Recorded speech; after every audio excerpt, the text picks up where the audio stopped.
Bonjour, je voulais ce matin partager avec toi une partie de mon rituel en compagnie de mes guides, de mon ange gardien, des maîtres ascensionnés, de l'archange Michael, de Bouddha, de Jésus. Voilà, je voulais partager tout cela avec toi parce que nous arrivons effectivement à la fin 2023 et je me faisais la réflexion et même en parlant finalement avec des personnes tout au long de la semaine. Je me rends compte que nous sommes quand même nombreux aujourd'hui à regretter le fait que Noël, le réveillon de la Saint-Sylvestre, soit devenu des fêtes tellement commerciales, démontrant une profusion de cadeaux, de tables bien garnies, qui sont très agréables, hein, on va pas dire le contraire, mais qui sont trop.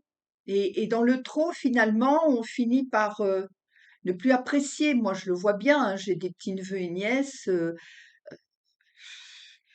ils ont une telle, en tout cas pour certains, ils ont une telle profusion de cadeaux que ils n'arrivent même pas à être satisfaits, ils en voudraient encore plus, mais finalement, ils ne profitent d'aucun. Je sais que je ne suis pas la seule à penser cela. Par contre, ce que j'ai du mal à comprendre, c'est pourquoi on n'arrête pas cela. Si on n'est pas d'accord avec cette démonstration de profusion, qui finalement est issue de vraiment de cette société commerciale, hein, qui vient toujours nous solliciter pour dépenser encore, encore, encore, encore. Alors, euh, c'est vrai que si on n'est pas satisfait de notre vie, c'est facile de se laisser tenter, de se dire que pour un temps, un moment, quelques jours, quelques heures, on va faire un break dans nos emmerdes, on va, euh, on va passer à autre chose. Et c'est important aussi de faire ce break, c'est clair. Mais je ne sais pas. Pour moi, il manque quelque chose. Cette année, j'ai fait le choix, hein, de vivre Noël chez moi. Je ne suis pas allée dans ma famille comme à l'accoutumée, vous allez tout savoir. Et en fait, j'ai passé un excellent Noël. Je ne dis pas que mes Noëls en famille ne sont pas bons, loin de là. Mais j'ai passé un tout aussi excellent Noël. Je me suis plus reliée. Effectivement, je suis plus restée dans le côté cœur-âme. Au niveau de ma spiritualité, j'ai plus quitté cette effervescence du mental qui peut malheureusement trop souvent nous nuire. Et j'en suis venue à cette réflexion, c'est que, ok, tu es dans les fêtes de fin d'année, tu rencontres la famille, tu rencontres les amis, euh, et j'espère que tu y passes de très bons moments. Encore que, hein, j'ai eu des échos, moi, cette semaine, où certains sont allés dans leur famille et finalement, ça ne s'est pas si bien passé que ça. Ou alors on fait semblant, il y a plein de non-dits, il y a plein de... Mais c'est pas nous, ça, c'est pas l'être humain dans sa souveraineté, ce n'est pas nous dans notre chemin du cœur-âme. On n'a plus et on doit se défaire de relations toxiques, qu'elles soient dans la famille, qu'elles soient parmi les amis, dans notre vie sociétale. On doit se défaire de ça. Notre âme, elle est là pour nous amener à retrouver vraiment son essence première, c'est-à-dire une légèreté, une joyeuseté qui fait que chaque instant doit devenir quelque chose d'agréable et que dans les moments les plus difficiles, eh ben, on va savoir réagir beaucoup plus vite. On va savoir rebondir sans s'appesantir, sans faire d'une montagne l'Everest. Alors, du coup, je me disais, bon, on arrive effectivement à ce réveillon de la Saint-Sylvestre. On va se souhaiter quoi? Une bonne année, une bonne santé? Mais quel sens ça a aujourd'hui? Heu, est-ce qu'on fait vraiment ça en conscience? Ou est-ce que finalement, ben voilà, c'est devenu, une habitude, un automatisme? Bonne année, bonne santé. Ouais. Mais est-ce qu'on le pense vraiment avec notre cœur? Je n'en suis pas certaine, en fait, je n'en suis pas certaine. Et puis pour, toutes les personnes qui ont vécu des choses très difficiles ou qui ont perdu, des êtres chers, se souhaiter une bonne année, une bonne santé, alors je ne sais pas pour vous, moi j'étais dans mes réflexions et je me disais que vraiment tout ça sonnait quand même beaucoup plus creux et que ce n'est pas juste pour notre âme, ce n'est pas juste pour nous, pour notre vie. Une fois que les fêtes vont être passées, qu'est-ce qu'il va te rester? Qu'est-ce qui va te rester? Heu, peut-être vas-tu être à découvert sur ton compte bancaire. Tu vas retrouver forcément tous tes tracas que tu as, évacués pendant quelques jours. En fait, tu as pas avancé, tu es au même point et je trouve que c'est là où ce n'est pas normal.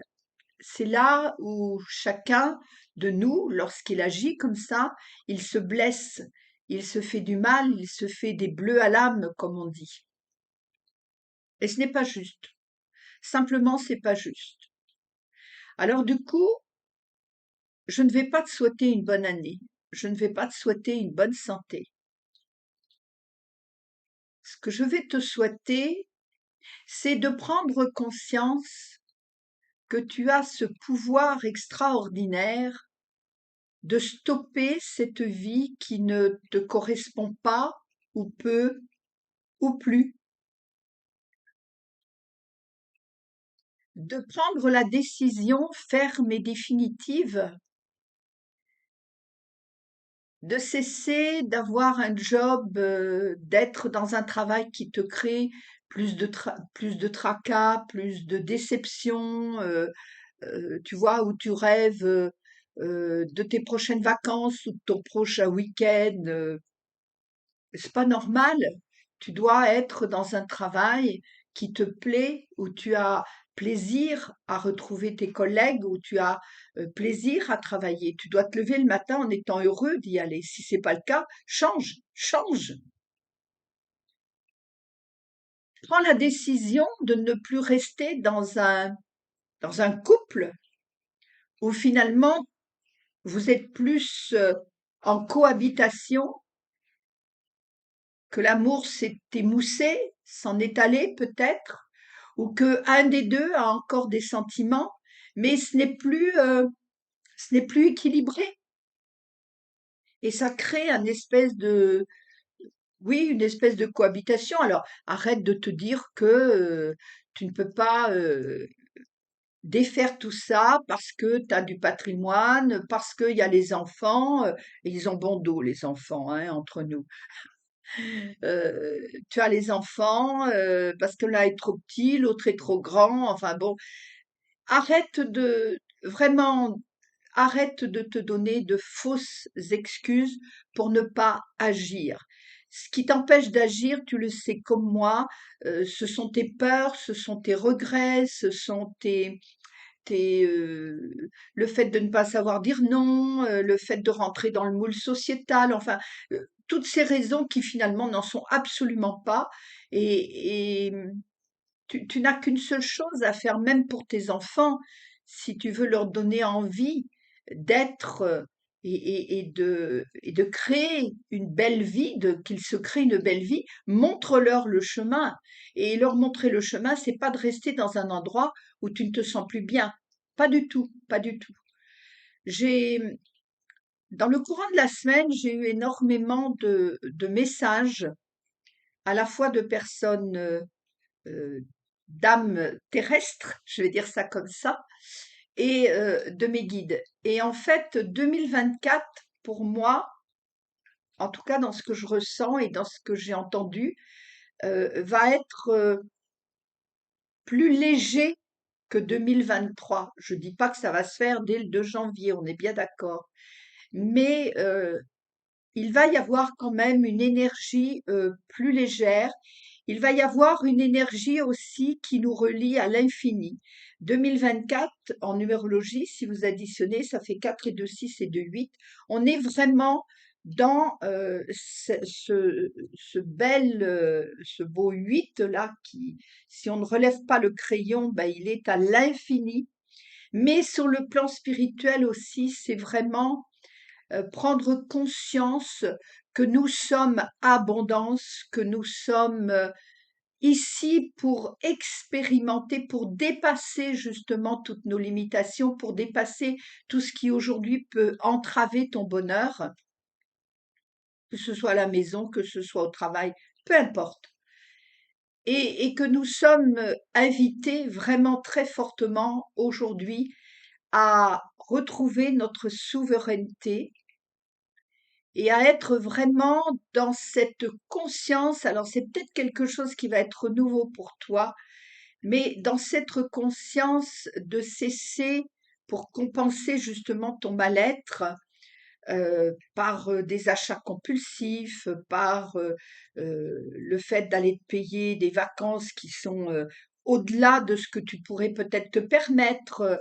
Enfin, tu vois, de faire des choses comme ça qui viennent t'apporter un instant de répit, un instant ouais, ouais, yes, on va partir au sport d'hiver, par exemple. Ouais, ah, super, etc. et tout. Oui, mais peut-être que les sports d'hiver, ben, ils ne durent qu'une semaine. Une semaine qui, en général, revient quand même très cher, même pour ceux qui ont des moyens financiers, hein, c'est quand même une semaine qui coûte très cher. Je te prends ça comme exemple, hein, mais tu l'appliques à tout ce que tu peux vivre et t'y sentir mal aujourd'hui. Et ça ne dure que 8 jours. Et quand tu reviens, c'est toujours pareil. C'est comme les fêtes de fin d'année. Tu as, bah, tu as fait un break, oui. Ton mental, il t'a laissé un petit peu en repos, encore que ce n'est pas tout le temps. Et puis, bah, tu te retrouves au même point, quoi, avec les mêmes questions, avec, comme je disais tout à l'heure, avec les mêmes emmerdes, avec les mêmes limitations, avec les mêmes insatisfactions. Faut que tu arrêtes tout ça. Faut que tu arrêtes tout ça. Tout ce que tu vas chercher pour compenser ce mal-être à l'extérieur, c'est de l'éphémère. Et ce mot-là, éphémère, tu vas probablement beaucoup m'entendre le dire dans l'année, parce que je crois que cette année 2024 va vraiment nous inviter à prendre conscience que sur cette terre, tout n'est qu'éphémère. Donc, inutile d'entasser des souvenirs, de l'argent, des biens, etc. et tout. Non, fais-toi une vie beaucoup plus simple, mais beaucoup plus sereine, faite d'amour, d'amitié. De quoi tu as besoin? Tu as besoin de chaleur humaine, tu as besoin de partage, tu as besoin de rire, tu as besoin de te sentir le cœur léger quand tu vas à ton travail ou quand tu vas dans ta famille ou quand tu vas faire quelque chose avec des amis.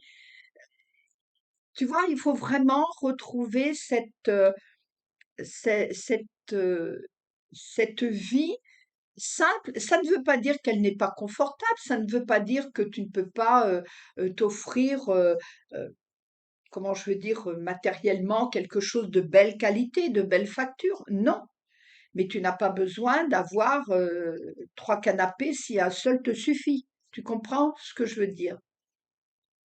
Et c'est vraiment ça, ce mot éphémère. Il faut vraiment que tu l'intègres et que quand tu poses des actes, tu te dis, mais est-ce que c'est pour quelques heures de satisfaction, quelques minutes, quelques jours, voire quelques semaines? Mais après ça, est-ce que je vais me sentir vraiment bien? Est-ce que je vais, au fond de moi, me sentir en pleine sérénité? Heureux, heureuse d'être en vie, de faire de chaque jour. Et en fait, c'est ce que je vais te souhaiter du plus profond de mon cœur, que tu fasses de chaque jour, de chaque heure, de chaque minute, un pas de plus vers la réalisation de tes rêves, mais de tes rêves intérieurs, pas ici, de tes rêves qui partent de ton chemin cœur-âme. Et tu vas voir que c'est très facilement réalisable parce que c'est dans la simplicité, dans la sincérité. Voilà ce que je veux, moi, te souhaiter cette année du plus profond de mon cœur. Et si tu as envie que je t'y accompagne, alors ce ne sera que du bonheur. Et je te promets, tu y arriveras. Je te souhaite une très belle fin d'année et surtout de repartir différent sur 2024. À très bientôt. Au revoir.